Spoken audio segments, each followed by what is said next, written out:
Դատարանը ղեկավարը գրող Հայաստանի Դատարանը օբյեկտիվ կգտնվի եւ 360 իրավունք չունի այլ աշխատակիցից 372 հոդվածներով վճռել։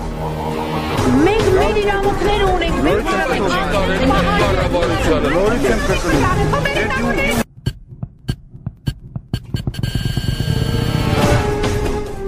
Իրական իրավունք Ազգային ժողովի անկախ պատգամավոր Էդմոն Մարուքյանի հեղինակային հաղորդումը լրատվական ռադիոյի եթերում։ Իրական իրավունք։ Բարի օր, ձեր ռադիո ընդունիչ FM 106.5 հաճախության վրա լրատվական ռադիոյի եթերում իր աշխատանքն է սկսում իրական իրավունք հաղորդաշարը։ Տաղավարում աշխատում են Հայկու Հիմինասյանը եւ հաղորդաշարի հեղինակ Ազգային ժողովի անկախ պատգամավոր Էդմոն Մարուքյանը։ Պարոն Մարուքյան, մեր եթերում Բերձորի ոստիկանների եւ նախախորհրդարանի անդամների միջադեպից հետո տարբեր գնահատականներ հնչեցին, քաղաքական, հնչեցին ազատամարտիկների կողմից գնահատականներ, որ նման բան չէր կարելի անել։ Երևի ձեր հետ կքննարկենք հարցի իրավական Շատ լավ, եթե միանգամից անցնենք խնդրին, տեսեք, ես կարծում եմ, որ իրականում շատ խայտարակ միջադեպ էր եւ թե մեր ներքին իրավիճակի, մեր ներքին կայունության, մեր եւ Լեռնային Ղարաբաղի Հանրապետության համար այդ միջադեպը խայտարակ, թե նաեւ միջազգային հանրության առումով, որովհետեւ դա իր արձագանքը միանշանակ գտնելու է միջազգային տարբեր հարթակներում։ Այսինքն թշնամի պետությունն է դա օգտագործելու մեր դեմ, չհաշված որ իրապաշտպան բազմաթիվ կազմակերպություններ, որոնք մոնիտորինգի տակ են պահում թե Հայաստանը, թե Լեռնային Ղարաբաղը, հնարավոր է որ ստատուսը փոխեն, այսինքն այն կարգավիճակը, որ տալիս էին ժամանակին կիսազատ երկիր, կիսազատ տարածք հայտարարելով, հնարավոր է այլևս այդ ստատուսը փոխվի։ Եվ այդ իսկ պատճառով ես ասում եմ, որ դա նաև արտաքին աշխարհի համար, մենք կարող եմ ասել խայտարակ եղանք այդ միջադեպով։ Պարոն Մարուքյան, հիմնական գնահատականները, որ հնչում են, կարծես թեզիսի ամբողջական կամ մասնավոր նենգափոխում են, այսինքն մեկը ասում է ճիշտ են արել, որովհետև չի կարելի ապրիլի 24-ի օրով դուրս գալ փողոց, մյուս մասը ասում է, որ Ղարաբաղը դա մենք բոլորին ամբողջ աշխարհին համոզել ենք, որ Հայաստան Չինա անկախ պետություն է, պետք չի դուք հակառակը ապացուցեք, եւ այսպիսով կարծես բուն փաստը, բուն ոստիկանների արարքները անտեսվում են, այսինքն բոլոր գնահատականները, որոնք հնչում են, դրանք կամ բարոյական են կամ նենգափոխված են։ Եթե իրավական տեսանկյունից խոսենք արդյոք, ով պետք է պատժի, այսպես ասենք, ոստիկաններին, որ մարմինն է քննում այդ գործողությունը հրաման տալուց սկսած վերջացրած այդ իրավական տեսանկյունից ես կարծում եմ, որ պետք է մանրամասն ուսումնասիրվի դեպքի ամբողջ ընթացքը, ինչպես է տեղի ունեցել, ինչպես են ըստ էության ոստիկանները ուշ եւ հատուկ միջոցներ կիրառել եւ դրա արդյունքում պատասխանատվության հարց բարձրացվի բռնություններ կիրառողների, նրանց հրաման տվողների եւ մարդկանց սեփական գույքը փչացնողների նկատմամբ։ Եվ այսօր ես տեսա եւ ըստ էության ուրախ եմ, որ Լեռնային Ղարաբաղի Հանրապետության նախագահը հանձնարարել է, որ ծառայական քննություն նշանակվի խորհրդակցության ժամանակ, որի արդյունքում պետք է պարզվեն որոշակի հանգամանքներ։ Կարծում եմ հանգամանքների պարզման արդյունքում նաեւ հնարավոր է անգամ քրեական հետապնդման հարց բարձրացնել, անհամաչափ ուժի կիրառման առումով եւ նաեւ պաշտոնեական լիազորությունների չհաշահման առումով, որովհետեւ կարծում եմ ոստիկանությունը ըստ էության իրավաչափ չի գործել նշված պայմաններում։ Սա մեկ եւ երկրորդը կարծում եմ մարդկանց ազատ տեղաշարժը չպետք է սահմանափակվեր եւ կարելի է թույլ տալ, որ նրանք իրենց երթը իրականացնեին։ Այն նույն հսկողությունը, որ Լեռնային Ղարաբաղում ուժեղացված միշտ գոյություն ունի, այդ նույն հսկողության շրջանակներում կարելի է թույլ տալ մարդիկ իրենց ազատ երթը իրականացնեին, իրենց գաղափարները տարածեին եւ իդ վերադառնային, իրենց գրասենյակ, որտեղից որ երթը կազմակերպել են։ Այսինքն այս առումով ես գտնում եմ, որ թե թույլ չտալը, թե դրանից հետո բռնություններ կիրառելը որևէ կերպ չի փոխում այն վիճակը, որը որ նախկինում կար, այսինքն որ ասեն, որ եթե գային ավելի վատ կլիներ եւ այլն, այս առումով ես կարծում եմ, որ արդարացում չկա, այսինքն ինչա նշանակում մենք կանխել ենք ավելի մեծ վտանգ։ Ոստիկանության առաքելությունն է,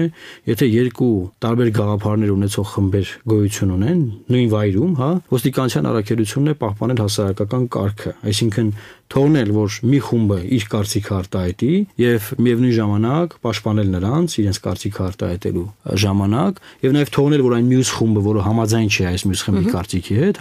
նրանք էլ իրենց իրավունքներն իրացնեն եւ իրենց կարծիքը արտահայտեն եւ միաժամանակ հասարակական կարգը պահպանեն եւ հանկարծ այդ երկու խմբերի միջև բախում տեղի չունենա։ ոստիկանության առաքելությունը սա է, ոչ թե այն, որ հնարավոր բախումները կանխարգելելու համար, այսինքն դեռևս չեղած գործողությունը կանխարգելելու համար եւ որևէ փաստ, այսպես ասած, չկա այդ գործողությունը լինելու կամ չլինելու առումով, այսինքն փաստ չկա, որ անպայման բախում կլիներ, եթե նրանք գնային իրենց երթը իրականացնեին, ընդհանրապես թույլ չտա մուտք գործել եւ ավելին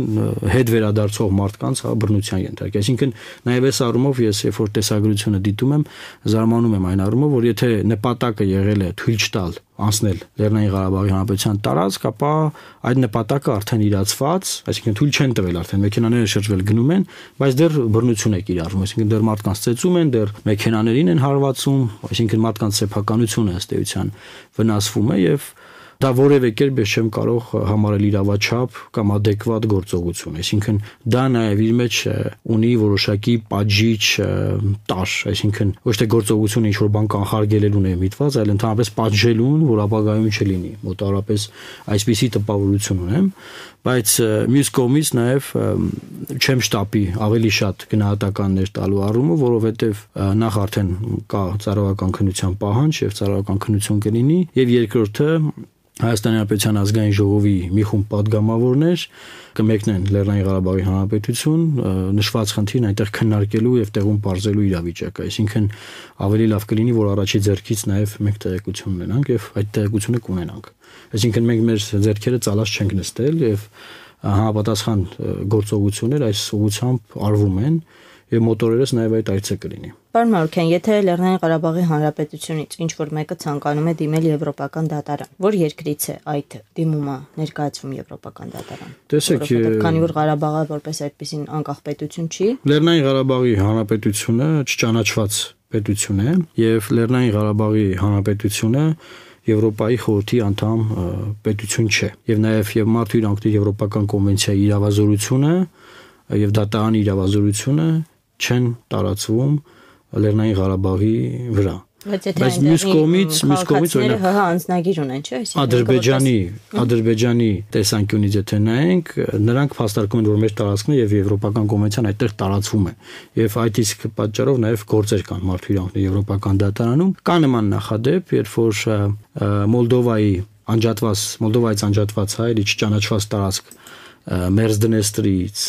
գործ է եղել Եվրոպական դատարանում եւ գործը դատարանում ընդունվել է ընդդեմ Մոլդովայի եւ Ռուսաստանի Դաշնության, փաստարկային է եղել, որ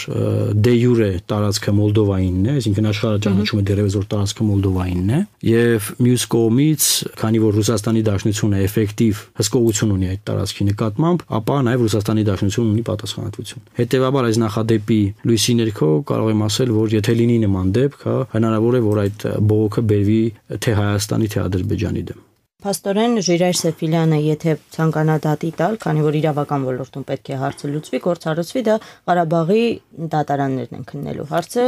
այնտեղից միայն նոր տեղ։ Մենք գիտենք, որ Ղարաբաղում գործում են պետական բոլոր ինստիտուտները, եւ այս առումով, եթե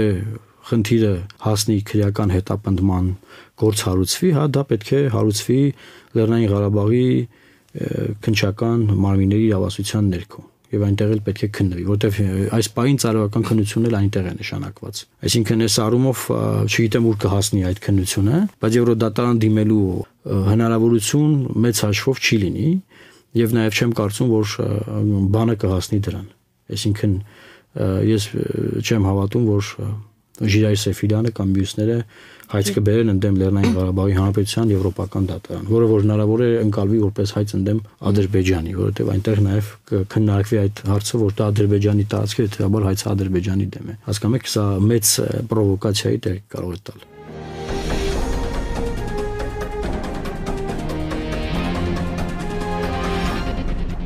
Պարոն Մարուկյան, տարիների վեր մենք այդ քաղաքականությունն ենք վարում, որ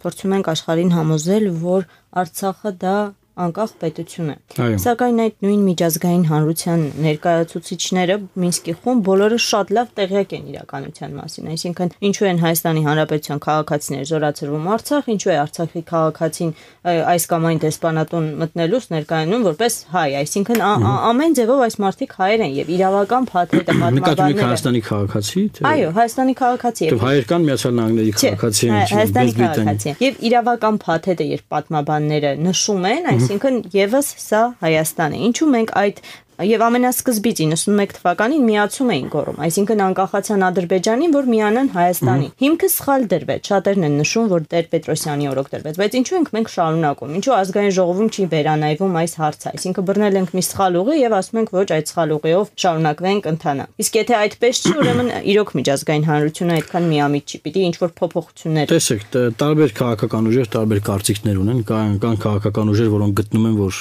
Լեռնային Ղարաբաղը այո չճանաչված անկախ պետություն է, պետք է ամեն ինչ անենք, որ այն ճանաչվի։ Սա տարբերակ առաջին, եւ տարբերակ երկրորդ գոյություն ունեն քաղաքական ուժեր, որոնք գտնում են, որ Լեռնային Ղարաբաղը դեռևս 89 թվականին վերամիավորման ակտով միավորվել է Հայաստանի Հանրապետությանը եւ Հայաստանի Հանրապետության մի մասն է։ Եվ այս առումով գիտեք,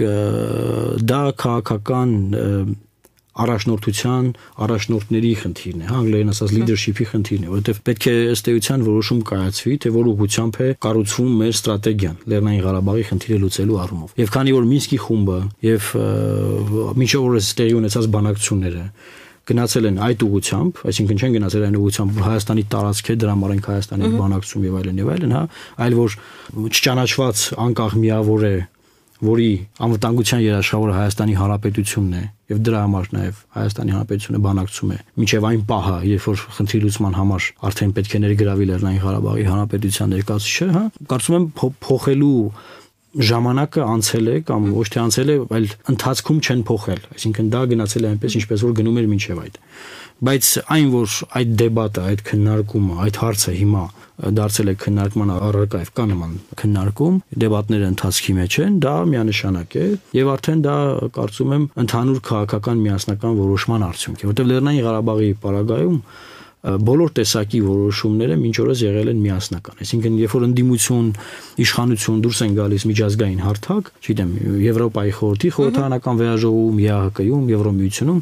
մենք բոլորս միասնական ենք հանդես գալիս Լեռնային Ղարաբաղի հարցում, այսինքն մենք չենք հակադրվում մեկից մյուսից դրսում այդ հարցով, հա, ներքին քաղաքական հարցերով միանշանակ բազմաթիվ տարաձայնություններ բարձրաձայնվում են նաև արտասահմանում, բայց ԼՂՀ հարցով որևէ տարաձայնություն չի բարձրաձայնվում։ Հետևաբար սա պետք է մենք ներսում ինքներս որոշենք ամբողջ քաղաքական էլիտայով, այսպես ասած, որի մեջ ես պատկերացնում եմ բոլոր ուժերին եւ ընդդիմությանը եւ քաղաքացիական հասարակության ինստիտուտներին, հա, որի արդյունքում լինի նման որոշում եւ նոր քայլենք առաջ, բայց այդ պարագայում հնարավոր է որ Մինսկի խումբը վտանգի ենթարկվի եւ լուծարվի, այսինքն եթե մենք հայտարարում ենք որ այլևս մենք չենք ձգտում որ անկախության կամ ստատուսի հարց լուծվի, որովհետեւ դա Հայաստանի մի մասն է, դա նշանակում է որ Մինսկի խմբի շրջանակներում բանակցությունները մենք մտցնում ենք փակուղի եւ դրա երկրորդ քայլը նշանակում է որ լինելու է որ Ադրբեջանը սկսելու է պատերազմը ընդդեմ Հայաստանի եւ ռազմական գործողությունները։ Միգուցե երբ Հայաստանը ասի որ ինքը որոշել է որ Արցախը Հայաստան է, Մինսկի խումբը սկսի համոզել որ չէ մենք կճանաչենք, թող անկախ լինի, քան Հայաստան, որ պատերազմից խուսափենք։ Տեսեք հիպոթետիկ կարող են լինել։ Այսինքն միանշանակ մենք չենք կարող ասել որ հենց Արցախը միանցավ, հաջորդ օրը ոչ, միանշանակ չէ, դա տարբերակներից մեկն է, նաեւ այս ընթացքում եղել են հայտարարություններ, որ եթե դուք այսպես անեք, մենք ստիպված կճանաչենք օրինակ Արցախի անկախությունը։ Խոսքը գնում է Հայաստանի մասին, եւ այն կողմից էլ հնչեցվել է, որ այդ դեպքում կլինի պատերազմ, եւ այսինքն այս առումով որոշակի հստակություն կա, որ դա կտանի պատերազմի։ Եվ որևէ մեկը չի ուզում այս փխրուն խաղաղությունը ըստ էության դնի վտանգի տակ։ Բայց այն, որ այդ հարցը դարձել է քննարկման առարկա եւ այսօր Բերձորի դեպքերի հետ կապված ավելի է թեժացվել այդ քննարկումը, դա միանշանակ է։ Պարոն Մարուքյան, երբ Մաքսային միություն նոր էինք մտնում, խոսում էինք այն վտանգների մասին հաղորդաշարից մեկի ընթացքում, որ իրավական համակարգը կարող է կրել։ Հիմնականում նշում էր, որ եվրոպական կառույցները այս կամ այն չափով կամ ճնշում էին գործադրում, որպեսզի մարդու իրավունքները այդ չափերով չխախտվեն, կամ նշում էինք, որ եվրոպական կառույցներից վախենալով այս կամ այն գրանտ, այսպես ասենք, հա, կամ ծրագիրը չի տրամադրի մեզ, եթե չլինի։ Այժմ կարծես այդ վախի մթնոլորտը, հա, գրանտ չստանալու վերացել է, այսինքն ձեր կարծիքով եթե Հայաստանը Մաքսային միություն չմտներ, արդյոք մեր իշխանությունները նման կերպ կվարվեին։ Նկատի ունեք ումից գրանտ չստանալու։ Մենք առհասարակ նշում ենք, չէ, հազարամյակների մարտահրավեր եւ այլն եւ այլն։ Ժամանակին արդեն կասեցված ծրագրեր։ Գիտեմ, բայց այնուամենայնիվ շարունակվում է, չէ, այսինքն հանուն ժողովրդավարության տրամադրվող ֆինանսական դատարաններին տարբեր կառույցներ։ Եվրոպական միության հիմնական քաղաքականությունն էր, որ ավելին ավելի դիմաց տրվում էր աջակցություն, տեխնիկական, ֆինանսական, խոսքը գնում էր որքան շատ դուք բարեփոխումներ իրականացնեք, այնքան շատ մենք ձեզ ֆինանսապես, տեխնիկապես, քաղաքականապես ձեզ կաջակցենք։ Եվ բնականաբար, քանի գնա մարդու իրավունքների վիճակը վատանա, եթե մանբան լինի, հուսամ չի լինի, բայց եթե գնա դրան, բնականաբար այդ աջակցությունը կկրճատվի բոլոր առումներով, թե քաղաքական, թե ֆինանսական, թե տեխնիկական։ Եվ այս առումով նաև պետք է ասեմ, որ ի պատիվ Եվրոպական միության եւ վարվող քաղաքականության, որ Բրյուսելից վարվում է մինչ օրս, Եվրոպան իր դուրը չի փակել Հայաստանի առջև եւ Եվրոպան իր ծրագրերը չի կրճատել Հայաստանում։ Տեսակ դուք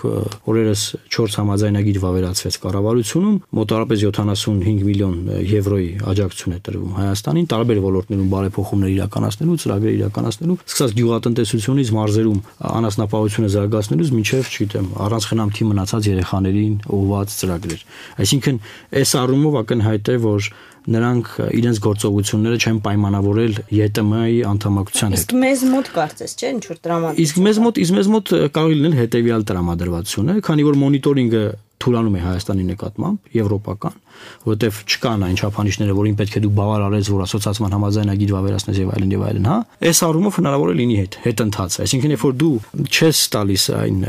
պատասխանը, հա, որ քեզ չեն հարցնում, որ դու պատասխան տաս, թե այս ոլորտում ինչ վիճակ է, կոնկրետ եվրոպական կառույցներից, հնարավոր է որ այդտեղ ռեգրես արձանագրվի հետընթաց եւ մյուս կողմից ԵՏՄ մարմինների առումով ասեմ, որ չի լինելու նման պահանջարկ։ Այսինքն չկա այնտեղ պահանջարկ արդար ընտրություններ անցկացնելու, չկա այնտեղ պահանջարկը տնտեսական ազատությունները պահպանելու, չգիտեմ, կոռուպցիայի դեմ պայքարելու, չկան նման չափանիշներ եւ պահանջներ Եվրասիական տնտեսական միության անդամակցելու կամ անդամակցությունը պահպանելու առումով։ Հետևաբար, այդ ոլորտներում մենք մեծ հաշվով բան չենք ունենալու անելու եւ բան չենք ունենալու իրենց ցույց տալու։ Չնայած միշտ ասվել է, որ ռեֆորմները մենք անում ենք ոչ թե եվրոպացիների համար, այլ անում ենք մեզ համար։ Այո, մենք ռեֆորմները անում ենք մեզ համար, բայց արել ենք դա եվրոպական մեր գործընկեր կառույցների աջակցությամբ եւ նրանց ըստ էության հորդորներով եւ նաեւ ֆինանսական աջակցությամբ։ Եվ այս առումով եթե համեմատելու լինենք, ԵՏՄ-ը դրանք անհամեմատելի բաներ են։ Եվ այստեղ է որ հնարավոր է եւ կա այդ մտավախությունը, որ հնարավոր է որ այդ յետընթացը արձանագրվի քաղաքացիական ազատությունների, մարդու իրավունքների պաշտպանության, ժողովրդավարության առումով։ Շնորհակալություն, պարոն Մարուկյան, հարգելի ռադիո լսողներ, հիշեցնենք դուք լսում եք Իրական իրավունք հաղորդաշարը, տաղավարում աշխատում էին Հայկո Մինասյանը եւ հաղորդաշարի հեղինակ Ազգային ժողովի անկախ պատգամավոր Էդմոն Մարուկյանը։ Հաջողություն։